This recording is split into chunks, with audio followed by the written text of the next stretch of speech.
On behalf of the EFDD group, the floor goes to Mr. Farage. Good morning. Thank you, Mr. Chairman. Well, it may have taken 9 months, a pretty full gestation, but be in no doubt that last Wednesday was a great historic day when the United Kingdom announced that we were going to become an independent, self-governing, democratic nation once again, an act that has been cheered by hundreds of millions of people all over the world. Now, we've had a little history lesson this morning from Mr. Verhofstadt, but he made one mistake. In 1973, sir, we did not join the European Union. We joined the European Economic Community. And had the British people known that it was intended to get political and take away our ability to govern ourselves, we never would. Now, I'm sorry to say that the response to the triggering of Article 50 has been all too predictable. Already you've made a series of demands that are not just unreasonable, but in some cases clearly impossible for Britain to comply with. You began by telling us that we have to pay a bill, a cool 52 billion sterling, a figure that has clearly been plucked out of the air, effectively a form of ransom demand. What you could have acknowledged is that we've put net over 200 billion sterling into this project. We're actually shareholders in this building and the rest of the assets, and really, you should be making us an offer we can't refuse to go. And the ever-charming Mr. Verhofstadt, the Parliament's chief negotiator, in his resolution that we're to vote on later today, tells us that we cannot discuss potential trade deals with anybody else in the world until we've left the European Union.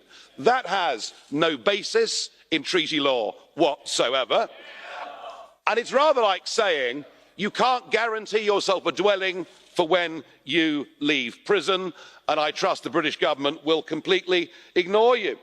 And of course, Mr. Tusk, who is not with us today, I suspect that he's still crying. He looked pretty tearful, didn't he, after the British ambassador delivered the letter last week. He tells us in his memorandum that any future trade deal must ensure that the United Kingdom is not allowed to have a competitive advantage. This is all impossible, and you add to that the hypocrisy of, on the one hand, saying the EU will negotiate as one, and clause 22 of the Tusk document saying that actually Gibraltar, that the Spanish can have a total veto over the whole trade deal if they're not happy with the sovereignty of Gibraltar. We believe in national self-determination. Your aim and ambition is to destroy nation-state democracy. Gibraltar is clearly a deal-breaker on current terms. You have shown yourselves with these demands to be vindictive, to be nasty. All I can say is thank goodness we're leaving.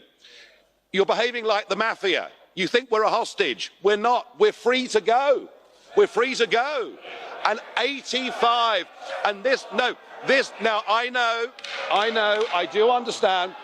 Onorevole Farage. I do understand. Onorevole Farage.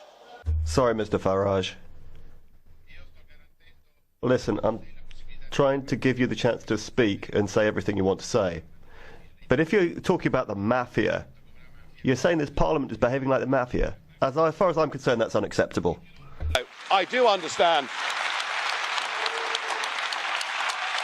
I do understand, sir, Mr. President. I do understand national sensitivities. I'll change it to gangsters.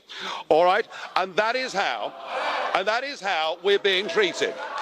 We're being given a ransom note. But what must be very difficult for all of you to get into your minds is there is a bigger world out there than the European Union. 85% of the global economy is outside the European Union. And if you wish to have no deal, if you wish to force us to walk away from the table, it is not us that'll be hurt. Do you know, we don't have to buy German motor cars. We don't have to drink French wine. We don't have to eat Belgian chocolate. There are a lot of other people that will give that to us. A return to tariffs